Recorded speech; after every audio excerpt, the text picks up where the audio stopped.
është shkaktari? Është opozita që nuk bashkëpunon apo Kurti edhe me gjuhën pas zgjedhjeve që u duk e qëllimshme për t'i vendosur kufirin pra opozitës?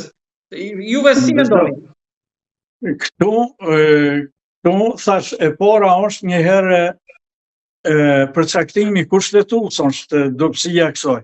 Sepse kur ti një çështje dërgon 2 herë, 3 herë në gjykatën kushtetuese dhe ajo vetëm pjesërisht jep udhëzime ose jep përcaktime, po nuk bën një përcaktim final, sepse në mungesë të mundësisë për të ndryshuar ne kushtetutën e Kosovës edhe ligjet zgjedhore, atëherë vetmja mundësi ka qenë që të bëhen plotësime nga gjykata kushtetuese kur i afrohen këto raste dhe të përmbyll krejt procesin zgjedhor edhe rrethona të cilat mund prodhojnë një ngërsh.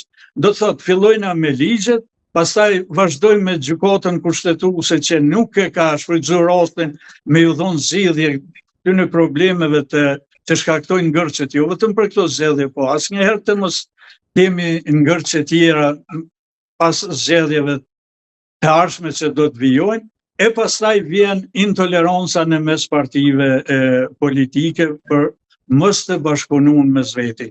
Ndëgjoj, këtu ka një keq kuptim për mbajtjen e fushatës, sepse krijohet një bindje që duhet të tregohet një kulturë politike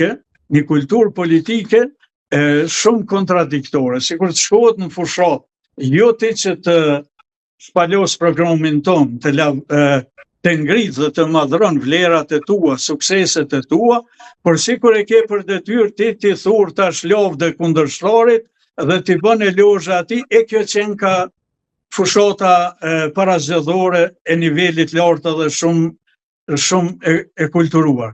Kjo nuk ndodh. Në jetën politike kjo nuk ndodh. Kjo është garë politike. Ta quajnë thonë se është një luftë politike.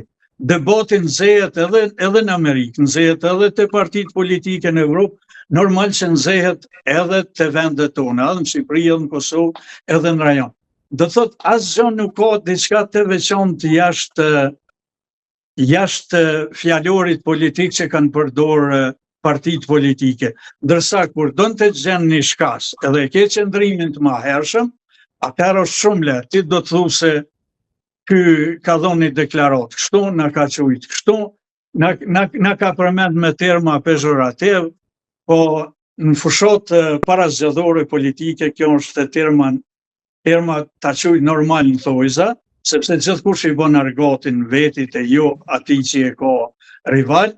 Mirë, po kur dojnë mu gjetë shkose të gjindën çdo herë për mos me bashkëpunu edhe mos me mbështet fituesin, në këtë rast ishte qeverinë Kurti, që ka qenë në pozitë për 4 vjet, dhe kjo është një qëndrim politik që sigurisht partitë politike të opozitës në këto zgjedhje do të paguajnë kostën e vet, ato që shtrutju më herët për qëndrimin e zgjedhësit, si do të vepron.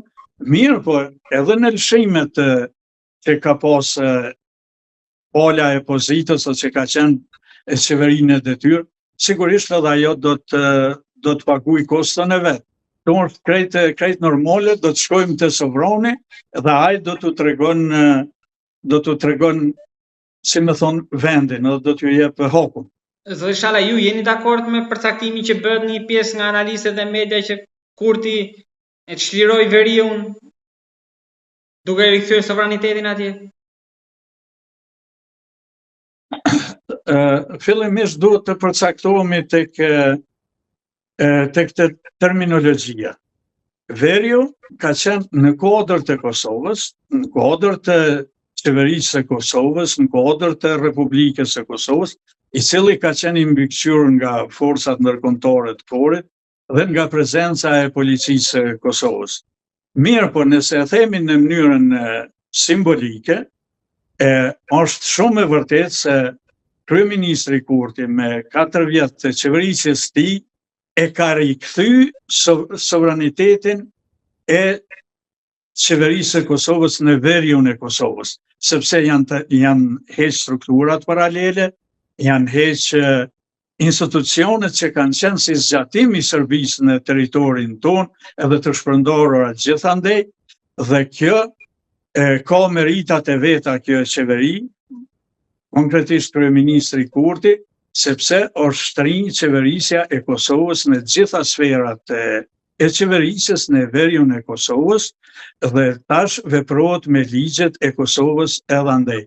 Sepse nuk mund të kem na dy qasje, nuk mund të ketë dy qasje për komunitetin serb në Kosovë, një ta kem për mbretësinë territoriale në Kosovë, ku janë komunat penzome Shtërpse, Ranilugut, e Atonës, e Graçanicës, një qasje ndaj komunitetit serb në këto komuna, dhe një qasje shteti i Kosovës ta ketë për komunat që janë në veritet Kosovës. Shteti është një, dhe qasja duhet jetë një, ligjet duhet jenë një, dhe këta e ka arritë qeveria Kurti, me nëkrye zotin Kurti, dhe sigurisht ai ka meritat e vetat pa mohueshme në këtë drejtim, është një etapë e re, është një rrethon e re, ku është krye sovraniteti i Kosovës edhe në këtë pjesë. Ju e njihni mirë çështjen edhe e keni parë, keni ndjekur të transformimit të FSK-s, modernizimit të saj, por si nga ku po mbështetet më shumë në Kosova në armatim në këto momente? Mos ndoshta e ka parakaluar Turqia Shtetet e Bashkuara apo jo? E para kur flasim në raport me Turqinë dhe Shqipërinë, ne i dim që ato kanë raporte të mira edhe bashkëpunim edhe në fushën ushtarake shumë të mirë, edhe në industrinë ushtarake, edhe në kuadër të NATO-s, edhe në misionet ndërkombëtare. Sa i përket ushtrisë e Kosovës, ushtria e Kosovës është dizajnuar nga NATO, është themeluar nga NATO, fillimisht edhe është financuar nga NATO. Do thotë nëse ka kriju një ushtri në historinë e vet NATO-ja, e ka kriju ushtrinë e Kosovës. Dhe duke ditë se kush është dominanca e më e madhe në brenda NATO-s, kuptohet që është e Shteteve të Bashkuara të Amerikës,